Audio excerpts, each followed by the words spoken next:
In today's video, we're going to be creating the background of this particular video. I'll explain why we're doing this later on towards the end of the video, so stick around for that.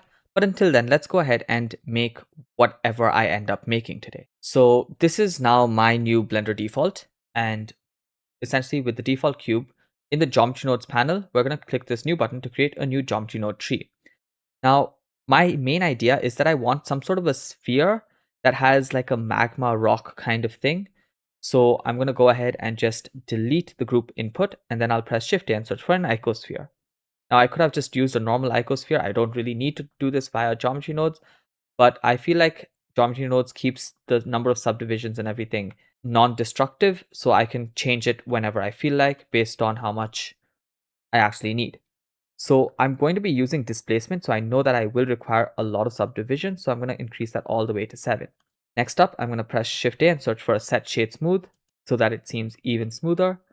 And then finally, I need to set material, so press Shift A, search for set material, and then go ahead and choose the default material. Now the entire displacement I'm going to do via the actual material over here. So let's go ahead and shift this over to the rendered view so that you can actually see the changes. And we're going to be playing around with the displacement. So let's go ahead and just hit Control H on the principal PSDF and then press Shift A and search for a looping noise texture. If you don't know how to make this looping noise texture, you can check out this tutorial over here where we go about creating this looping noise texture. Next, I'm going to press Shift A and search for a texture coordinate and mapping nodes.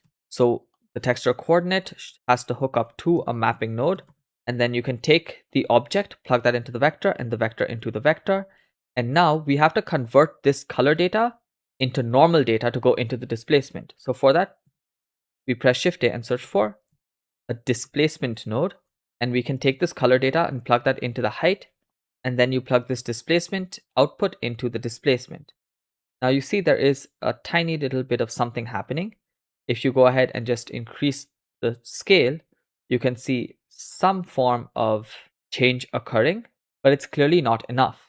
So to actually change that, you have to go over to your material properties, go all the way down to the actual settings, and for the displace, change it from bump only to displacement only.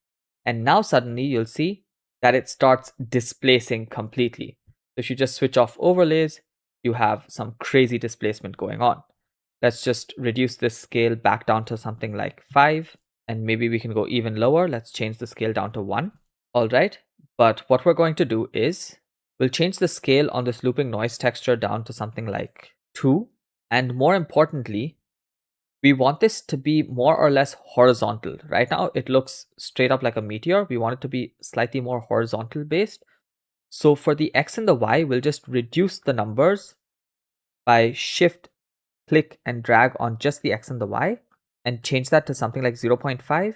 And instantly you see it starts getting a little bit stretched on the X and the Y, but we can exaggerate the effect even more by changing the Z value to 2. So now we have these horizontal stripes, and I want it to loop over, let's say 600 frames. I want it to have a displacement max of maybe just 0.2.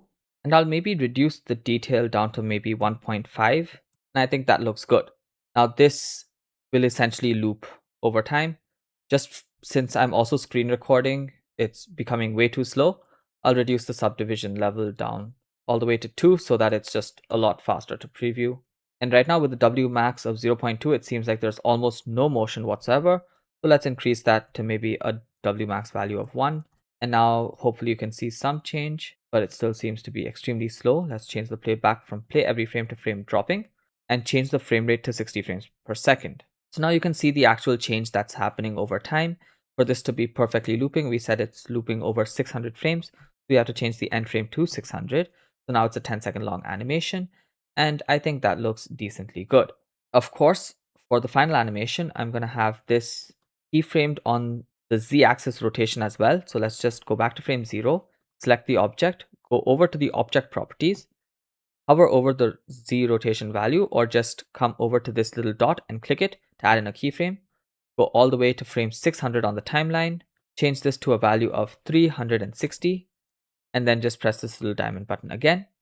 And down here right now, it would slow down at the beginning and the end because the default interpolation is Bezier. So I'll just press A, T and choose linear so that we get a perfect loop.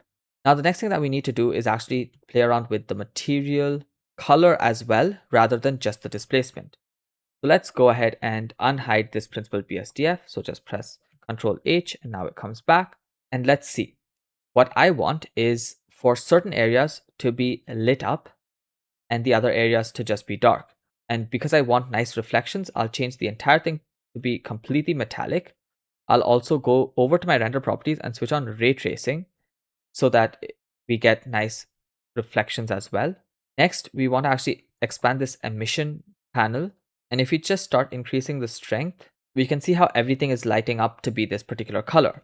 What we're going to do is have this color go between black, which won't give out any light, and maybe a reddish color. So we can do that using maybe the same noise texture itself or a different noise texture with the same mapping on it. So let's just go ahead and press Shift D on this looping noise texture and then connect up the vector just as is. Now the reason why we're using a different noise texture is because we can actually change up the random seed so that it's just not on the exact same positions. Next, let's choose the colors. So press Shift A, search for a color ramp node. Just hook up the color to the factor and this color out to the color of the emission socket. And now we can just drag in the black. As you can see, some areas stop being emissive. That's exactly what we wanted. We just bring it in as much as we want. And maybe I'll increase this one's scale to 3. And I think that looks pretty good. Let's bring the white in as well. And we'll change the color of the white from white to that red that we were talking about. Next, to actually make this glow, we're going to just increase this strength up to something maybe like 20. And to actually see the glare, we're going to switch this from the geometry node editor to the compositor. We'll add in a new compositor node tree, press Shift A and search for bloom, and just plug that in right over there. Next, to actually see the bloom effect, right up over here, we're going to expand this little panel and choose the compositor to be always, and there we have it. Beyond that, I'll switch from object to world, and I'll just change the world background all the way to black. And we also don't necessarily need this light, so let's just remove it.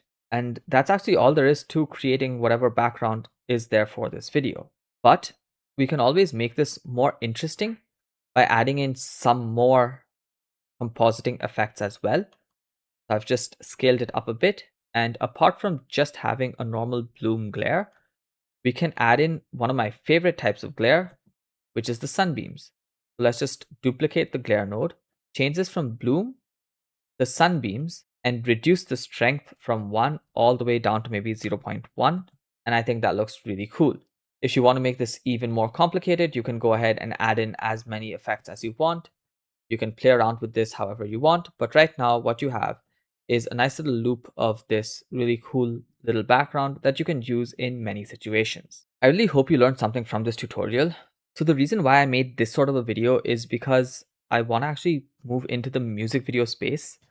I want to make custom lyric videos or music videos, abstract, neon, and just give a unique vibe. I've been experimenting and I genuinely enjoy that aspect because, of course, my specialization, as seen from most of the tutorials, are VJ loops or sci-fi neon abstract loops that work really well with music visualizers or music concert backgrounds and things like that.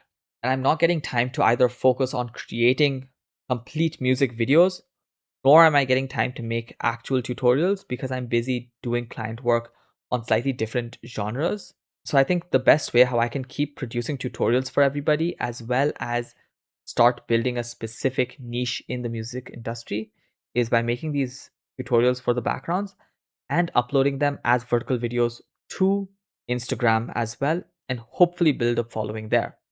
So if you enjoy my content, like my visuals, definitely check out my Instagram because I will be starting to post loops with some sort of different music or lyrics added in. We do have a lot of in-depth topics that I do want to cover, but we'll do that as and when I actually get a client so that I can both sustain myself as well as spread knowledge as I've been trying to do for the last 4 years. Until then, thank you so much for watching. Keep creating and don't forget to stay creative.